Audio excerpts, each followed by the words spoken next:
अस्सलाम वालेकुम स्टूडेंट्स हमने प्रीवियस लेक्चर में देखा था कि हमारे पास जो बेंजीन है वो मॉडर्न कंसेप्ट में उसको कैसे एक्सप्लेन कर सकते हैं। उसके बाद आज जो हम टॉपिक डिस्कस करेंगे उस टॉपिक का नाम है स्टेबिलिटी ऑफ बेंजीन। के जो बेंजीन है वो हमारे पास स्टेबल क्यों होती है। हमने प्रीवियस लेक्चर में देखा था कि हमारे पास जो बेंजीन है उसमें डीलोकलाइज ऑफ इलेक्ट्रॉन होने की वजह से बेंजीन बहुत ज़्यादा स्टेबल कंपाउंड है। अब यहाँ पर हम फर्स्ट पॉइंट देखें तो हम कहते हैं कि जो बेंजीन है, benzene is an extraordinary stable molecule. तो यहाँ से शॉर्ट क्वेश्चन भी आपको आ सकता है कि why the benzene is an extraordinary stable molecule. तो हम इसका आंसर लिखेंगे because the presence of delocalize of electron in the benzene ring, so benzene is an extraordinary stable molecule. उसके बाद सेकंड पे हम बात करेंगे heat of hydrogenation. Heat of hydrogenation क्या है, हमने क्या करना है इस पूरे टॉपिक में हम कहेंगे कि हमने बेंजीन की स्टेबिलिटी को चेक करना है। अब स्टेबिलिटी को चेक करने के लिए हम क्या करेंगे, इसको किसी दूसरे कंपाउंड के साथ कंपेयर करेंगे और वो कंपाउंड हम सपोज करते हैं वो हाइपोथेटिकली 1,3,5 साइक्लो हेक्सा ट्राईइन। हमने सपोज किया हमारे पास 1,3,5 साइक्लो हेक्सा ट्राईइन है जो कि क्या है हमारे पास एक हाइपोथेटिकल कंपाउंड, जिसको हम कंपेयर करेंगे बेंजीन के स्ट्रक्चर के साथ और दोनों में देखेंगे जो हमारे पास हीट ऑफ हाइड्रोजिनेशन आ रही है वो क्या इफ़ेक्ट करती है बेंजीन के स्ट्रक्चर के साथ और 1,3,5 साइक्लो हेक्सा ट्राईइन के साथ। और 1,5 साइक्लो हेक्सा ट्राईइन का जो स्ट्रक्चर होता है वो सेम बेंजीन की तरह ही होता है। हम इसको बस सपोज कर रहे हैं कि हमारे पास ये क्या है, एक साइक्लो हेक्सा ट्राईइन है। तो स्टूडेंट्स हम पहले पॉइंट में देख रहे हैं कि हमारे पास फर्स्ट पॉइंट है डेल्टा एच फॉर साइक्लोहेक्सीन। अब delta H for cyclohexene mean कि हमने यहाँ पर क्या करना है, हाइड्रोजिनेशन करवानी है। हाइड्रोजिनेशन क्या होती है, एडिशन ऑफ हाइड्रोजन। किस में हाइड्रोजिनेशन करवानी है, हमने साइक्लोहेक्सीन मीन इसके अंदर एक डबल बॉन्ड है, टोटल आपके पास 6 कार्बन है। ये साइक्लोहेक्सीन एक यहाँ पर डबल बॉन्ड है, इसका नाम हो जाएगा साइक्लोहेक्सीन। फाइंड क्या करना है हमने, डेल्टा एच के यहाँ से हीट कितनी रिलीज हो रही है। तो जब हम एक हाइड्रोजन का molecule in the presence of platinum और उसको हीट करते हैं, हीट करने से क्या करती है साइक्लोहेक्सीन इस हाइड्रोजन को इजीली अपने अंदर ऐड करती है और फाइनल प्रोडक्ट में कन्वर्ट हो जाती है जो हमारे पास है साइक्लोहेक्सीन। और जब हम ये वाला रिएक्शन करवाते हैं तो यहाँ पर जो हीट ऑफ हाइड्रोजिनेशन रिलीज होती है उसकी वैल्यू होती है -119.5 किलो जॉल पर मोल। इट मीन्स कि अगर हमने एक डबल बॉन्ड को सिंगल बॉन्ड में कन्वर्ट करना है तो यहाँ उस रिएक्शन से 119.5 एनर्जी रिलीज़ हो रही है। ये नेगेटिव साइन का मतलब है कि ये एक्सोथर्मिक रिएक्शन है और एक्सोथर्मिक रिएक्शन में जो हीट रिलीज़ होती है उसको नेगेटिव साइन से यहाँ पर डिनोट करते हैं। उसके बाद हम सेकंड पॉइंट में देखते हैं delta H for 1,3 cyclo hexa diyne. अब डाईइन इसको मैंने दूसरे कलर से इसलिए लिखा कि आपको याद रहे कि डाईइन का मतलब है कि इसमें 2 डबल बॉन्ड होंगे। फॉर एग्जांपल हमारे पास ये साइक्लो पहले हेक्सेन है, इसके अंदर 2 डबल बॉन्ड होंगे, एक डबल बॉन्ड यहाँ पर और दूसरा डबल बॉन्ड है हमारा यहाँ पर। अब इसको भी हमने क्या करना है, हाइड्रोजिनेशन करवानी है। अब इसमें 2 डबल बॉन्ड ब्रेक करवाने हैं तो इसके लिए हमें 2H2 रिक्वायर होंगे in the presence of platinum और इसको हम हीट करेंगे। देखें स्टूडेंट, जब हम 2 हाइड्रोजन ऐड कर रहे हैं 1,3 साइक्लो हेक्सा डाईइन के साथ तो हम यहाँ पर सपोज करते हैं कि हमारी कैलकुलेशन के मुताबिक अब एक बॉन्ड को ब्रेक करवाने से इतनी एनर्जी रिलीज हो रही है। अगर 2 बॉन्ड ब्रेक करवाने हैं तो 2 मल्टीप्लाई बाय -119.5 इतनी एनर्जी रिलीज होगी और इसकी वैल्यू आती है 239 किलो जॉल पर मोल। इट मीन्स कि अगर हमने इसको कैलकुलेशन में देखते हैं तो डबल एनर्जी रिलीज होनी चाहिए इस रिएक्शन में। लेकिन जब हमने इसका रिएक्शन करवा के देखा तो बेंजीन ये जो इसका लेकिन जब हमने इसका रिएक्शन करवा के देखा, जब इसमें 2 मॉलिक्यूलर हाइड्रोजन ऐड होती है तो जो 1,3 साइक्लोहेक्साडाइईन है वो कन्वर्ट तो हो जाती है साइक्लोहेक्सेन के अंदर, लेकिन यहाँ पर जो हीट रिलीज होती है ना उसकी वैल्यू 239 होनी चाहिए। जब ऑब्जर्व किया गया कि जब इसके अंदर हम हाइड्रोजन को ऐड करते हैं, 2 मॉलिक्यूल हाइड्रोजन ऐड करने से डबल बॉन्ड तो कन्वर्ट हो जाता है सिंगल बॉन्ड में, लेकिन जो इसकी ऑब्जर्व एनर्जी रिलीज होती है वो हमारे पास उसकी वैल्यू आती है -231 किलो जॉल पर मोल। अब देखें कैलकुलेटेड वैल्यू हमारी है -239, लेकिन जब रिएक्शन करवा के देखा गया तो उसकी वैल्यू क्या आ रही है, कम आ रही है। इसका मतलब है कि ये कंपाउंड ज़्यादा स्टेबल है, ये कम एनर्जी रिलीज कर रहा है, और जो सिंगल बॉन्ड वाला कंपाउंड है वो ज़्यादा स्टेबल नहीं है, वो ज़्यादा एनर्जी रिलीज कर रहा है। उसकी निस्बत अब हम देखें ये कंपाउंड स्टेबल है, इसको किस बेस पे स्टेबल हमने कहा, इसमें एग्जिस्ट करती है कॉन्जुगेशन। कॉन्जुगेशन क्या होती है कि अगर आपके पास किसी भी कंपाउंड में alternating double bond, double and single bond आ रहे हो तो उसको हम नाम देते हैं कॉन्जुगेशन का। देखें स्टूडेंट, इसमें अल्टरनेटिंग पहले डबल बॉन्ड आ रहा है, फिर सिंगल बॉन्ड, फिर डबल बॉन्ड आ रहा है, इसलिए हमने इसको कह दिया कि इसके अंदर कॉन्जुगेशन एग्जिस्ट करती है, इसलिए ये ज़्यादा स्टेबल कंपाउंड है। उसके बाद हम देखते हैं तीसरा पॉइंट। तीसरे पॉइंट में हमने कहा हम डेल्टा एच फाइंड करेंगे फॉर 135 साइक्लोहेक्साट्राईइन की। अब हम थर्ड पॉइंट देखते हैं, डेल्टा एच फॉर 135 साइक्लोहेक्साट्राईइन के हमारे पास साइक्लिक कंपाउंड होगा जिसमें क्या है 3 डबल बॉन्ड एग्जिस्ट कर रहे हैं, और वो 3 जो डबल बॉन्ड है वो क्या है, हमारे पास अल्टरनेटिंग डबल बॉन्ड होंगे। तो ये हमारे पास क्या है 1,3 साइक्लोहेक्साट्राईन।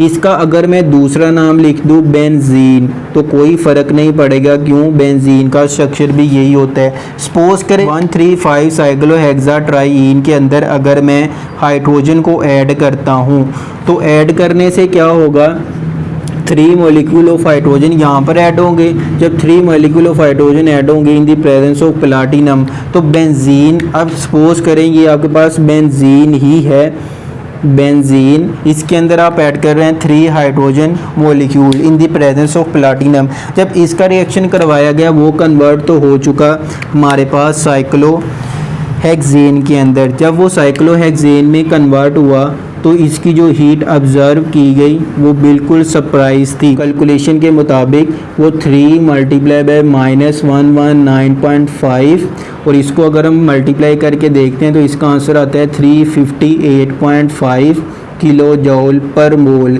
अगर हमने किसी भी एरोमेटिक कंपाउंड है जिसका नाम दिया है 135 साइक्लोहेक्साट्राईन, इसमें हम 3 हाइड्रोजन ऐड करते हैं तो 3 जब डबल बॉन्ड सिंगल बॉन्ड में कन्वर्ट होते हैं तो उसको -358.5 किलो जॉल पर मोल एनर्जी रिलीज़ करनी चाहिए। लेकिन जब इस बेंजीन के अंदर हमने 3 हाइड्रोजन ऐड करके देखें तो देखा गया कि जो ऑब्जर्व वैल्यू थी बेंजीन की वो सिर्फ और सिर्फ आ रही है -208 किलो जॉल पर मोल।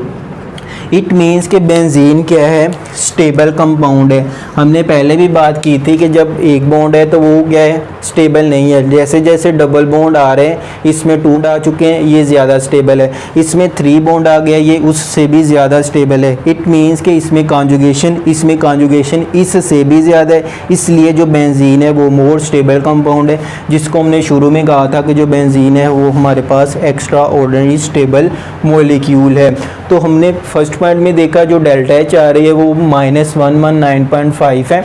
सेकंड में हमने देखा कैलकुलेशन में आनी चाहिए -239 किलो जॉल पर मोल, लेकिन जब ऑब्जर्व किया गया तो उसकी वैल्यू सिर्फ और सिर्फ आ रही है -239। और जब थर्ड में हमने देखा गया कि जब बेंजीन के अंदर हम 3 मॉलिक्यूल हाइड्रोजन ऐड करते हैं तो इसकी जो वैल्यू है हीट ऑफ हाइड्रोजिनेशन यानी डेल्टा एच वो कितनी होनी चाहिए, 3 टाइम मीन के -358.5 होनी चाहिए, लेकिन उसका -358.5 नहीं, वो बहुत ही ज़्यादा कम आ रही है। उसकी रीज़न क्या है, इसमें बहुत ही ज़्यादा कॉन्जुगेशन पाई जाती है, जिसके अंदर बहुत ज़्यादा कॉन्जुगेशन होती है वो कंपाउंड उतना ही ज़्यादा स्टेबल होता है और उसकी जो हीट रिलीज़ हो रही है वो हमें बता रही है कि ये जो गिवन कंपाउंड है बेंजीन ये स्टेबल कंपाउंड है, इसलिए ये क्या आपके पास बहुत ही ज़्यादा कम एनर्जी रिलीज़ कर रहा है एज़ कम्पेयर टू साइक्लोहेक्साट्राईन के। अब देखें यहाँ पर हमने लास्ट पे बात की स्टेबिलिटी डायग्राम की। अगर हम इसकी स्टेबिलिटी डायग्राम ड्रा करें तो हम इसको पहले करते हैं, एक एक्स एक्सिस लेंगे और एक वाई एक्सिस लेते हैं। सपोज करें यहाँ पर जो वाई एक्सिस है इस साइड पे पोटेंशियल एनर्जी इंक्रीज़ हो रही है और यहाँ पर हमारे पास है साइक्लोहेक्सेन। अब सपोज करें हमने पहला रिएक्शन करवाया, पहले रिएक्शन में हमने देखा कि एक मॉलिक्यूल ऐड हो रहा है हाइड्रोजन का, किसके अंदर, साइक्लोहेक्सीन में। साइक्लोहेक्सीन ये है हमारे पास साइक्लोहेक्सीन और इसके अंदर हम एक मॉलिक्यूल हाइड्रोजन ऐड कर रहे हैं और यहाँ पर हमें जो एनर्जी रिलीज़ मिल रही है उसकी वैल्यू है -119.5 किलो जूल पर मोल। तो ये उसकी हम कह देंगे पोटेंशियल एनर्जी होगी। उसके बाद दूसरे नंबर पे हमने रिएक्शन करवाया 1,3 साइक्लोहेक्साडाईन का। इसमें सेम ऐसे ही यहाँ पर हम लिखेंगे लेकिन इसकी जो पोटेंशियल एनर्जी है वो ज़्यादा है एज़ कम्पेयर टू साइक्लोहेक्सीन के। तो देखें इसकी पोटेंशियल एनर्जी कितनी रिलीज़ हो रही थी, इसकी वैल्यू रिलीज़ हो रही है -231 किलो जूल पर मोल। उसके बाद अगर हमारे पास 135 साइक्लोहेक्साट्राईन है तो उसकी एनर्जी रिलीज़ होनी चाहिए -258। अब देखिए हमारे पास अगर साइक्लोहेक्सीन है तो उसकी एनर्जी इस पे भी 3 टाइम्स ज़्यादा होनी चाहिए, लेकिन जब इसका रिएक्शन करवाया गया तो उसकी एनर्जी सिर्फ और सिर्फ कितनी आ रही है -358.5। ये देखें हम अगर इसको ऐसे लिख दें -358.5 किलो जूल पर मोल।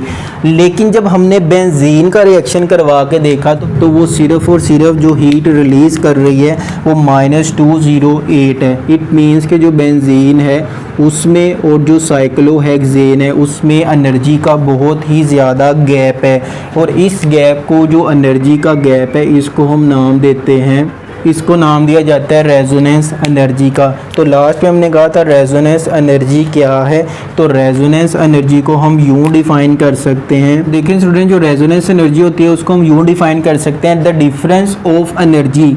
क्या है डिफरेंस एनर्जी का, किन के दरमियान, hypothetical compound and actual compound is known as resonance energy. अब देखिए यहाँ पर हमारे पास जो रेजोनेंस एनर्जी है इनमें, इसको हमने नाम दिया रेजोनेंस एनर्जी का। अब जो डिफरेंस बिटवीन इनमें आ रहा है वो होगी इन दोनों की resonance energy. The difference of energy between hypothetical compound and actual compound is known as resonance energy. अब देखें इन दोनों में जो रेजोनेंस एनर्जी का डिफरेंस आ रहा है वो 150.5 किलो जूल पर मोल का आ रहा है। तो हम कहेंगे जो हमारे पास 1,3 साइक्लोहेक्साट्राईन है और बेंजीन है उनमें जो रेजोनेंस एनर्जी का जो गैप है या डिफरेंस है या रेजोनेंस एनर्जी है उसकी वैल्यू कितनी आ रही है हमारे पास -150.5 किलो जूल पर मोल। तो इसको हम नाम देते हैं रेजोनेंस एनर्जी का और रेजोनेंस एनर्जी को हम सपोज करें ER से रिप्रेजेंट कर सकते हैं। उसके बाद स्टूडेंट जो दो इंपॉर्टेंट पॉइंट है, एक हमारे पास रेजोनेंस एनर्जी और दूसरा इसके कंपेयर करते हैं इसको स्टेबिलिटी के साथ।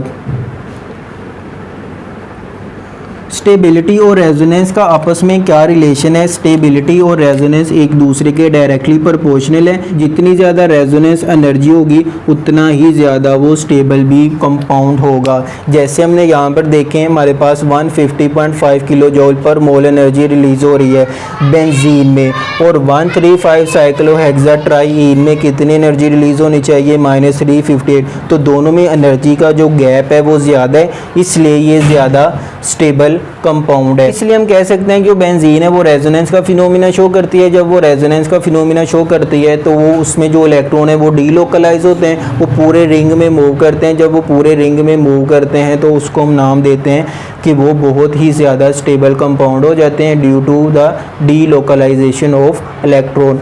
यही हमने फर्स्ट पॉइंट में पढ़ा था कि जो बेंजीन है वो एक्स्ट्रा ऑर्डिनरी स्टेबल मॉलिक्यूल है। उसकी रीज़न क्या है, एक तो वो रेजोनेंस का फिनोमिना शो कर रही है, सेकंड पे जो इसमें इलेक्ट्रॉन है वो डीलोकलाइज होते हैं, वो पूरे रिंग में सर्कल की फॉर्म में मूव करते रहते हैं और फाइनली हम कह देते हैं कि जो बेंजीन है वो बहुत ही ज़्यादा स्टेबल कंपाउंड है। तो स्टूडेंट्स मैं आपसे उम्मीद करता हूँ कि आपको इस लेक्चर की समझ आई होगी। अगर फिर भी कोई कन्फ्यूजन है तो आप मुझे कमेंट बॉक्स में क्वेश्चन पूछ सकते हैं। तो स्टूडेंट्स प्लीज़ मेरे चैनल को सब्सक्राइब करें, बेल आइकन पर क्लिक करें ताकि मेरी हर आने वाली वीडियो आप तक जल्द से जल्द पहुँच सके।